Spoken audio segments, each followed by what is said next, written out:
2019 Aston Martin DB11 V8, 2019 Aston Martin DB11 convertible, 2019 Aston Martin DB11 V12, new cars by.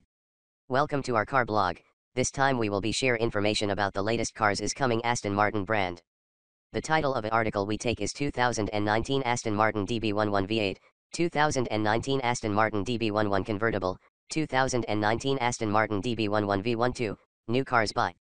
We will be try discuss details about this car, ranging from reviews, concept, redesign, rumors, exterior, interior, specs, changes, engine, colors, pictures, release date and also prices. Congratulations to read and we hope you enjoy it and then we'll come back again here. 2019 Aston Martin DB11 V8, 2019 Aston Martin DB11 convertible, 2019 Aston Martin DB11 V12, new cars by. Chopping anything's head off rarely makes it more beautiful. There are some fine-looking convertibles out there, but it is unusual to find one that is prettier than the coupe it is based on. The new Aston Martin DB11 Volante could be one of the notable exceptions, looking stunning from every one of the angles that the company has shared through its first release of images and information. The decision to make a Volante version of the DB11 doesn't come as a shock. Aston has used the name as shorthand for its drop-top models since 1965. But the decision to launch the DB11 Volante with the AMG-sourced V8 engine, rather than Aston's own twin-turbocharged V12, creates the sort of mild surprise that would raise one of James Bond's eyebrows.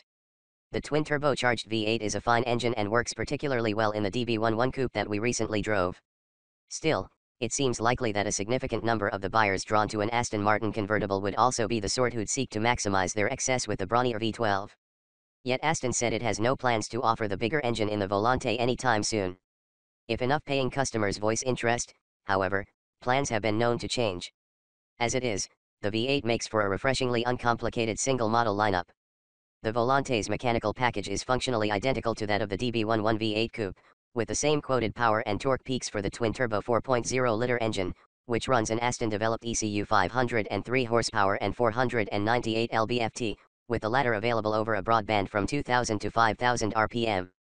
Torque is directed to the rear wheels through an 8-speed automatic gearbox, the same snappy ZF-sourced unit that has pretty much taken over the luxury segment. Suspension is by control arms in front and a multi-link setup at the rear, and standard electrically adaptive dampers offer GT, Sport, and Sport N settings.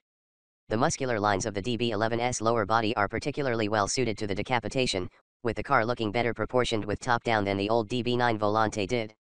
The power-operated fabric roof now uses 8 layers of material to quell noise, and it is available in red, black, or gray. Aston says it takes just 14 seconds to lower the roof and 16 seconds to raise it, with this process possible while the car is traveling at speeds up to 31 miles per hour, even if heading directly into a headwind of the same speed. It also can be operated from outside the car using the remote key fob for maximum street theater. Durability testing for the new roof system included putting prototypes through more than 100,000 raising and lowering cycles in special weather chambers that were designed to simulate conditions in the world's harshest environments, Aston said. Good news for any Volante owners planning a top-down tour of Alaska in the winter.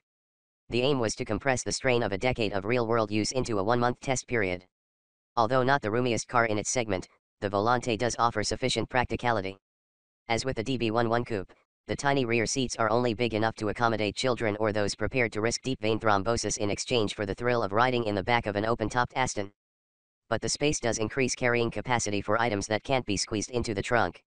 While Aston boasts the DB11 Volante's luggage space is 20% bigger than that of the open-top DB9, the old car's 7 cubic foot trunk was one of the smallest in the segment. If things get too cramped, Volante owners can just send their luggage ahead separately.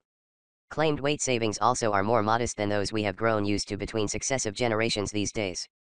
Aston claims the convertible DB11's body is 57 pounds lighter and 5% stiffer than that of the DB9 Volante. The claimed 4134-pound curb weight is 254 pounds heftier than the stated figure for the DB11 V8 coupe, with the Volante's 47/53% front/rear weight distribution also being 2 points behind the almost optimal 49/51 for the hardtop version. Performance has hardly suffered.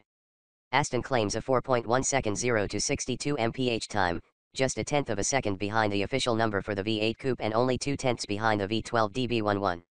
Based on our recent test of the 12-cylinder coupe, we'd be surprised if we didn't record a 0 to 60 mph time under 4 seconds when we get a Volante to the track. The claimed top speed of 187 miles per hour is identical to that of the V8 coupe.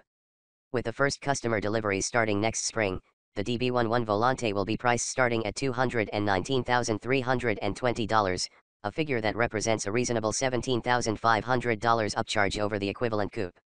For a car as handsome as this one, it's a price we suspect a large percentage of DB11 buyers in the United States will be prepared to pay. Thanks.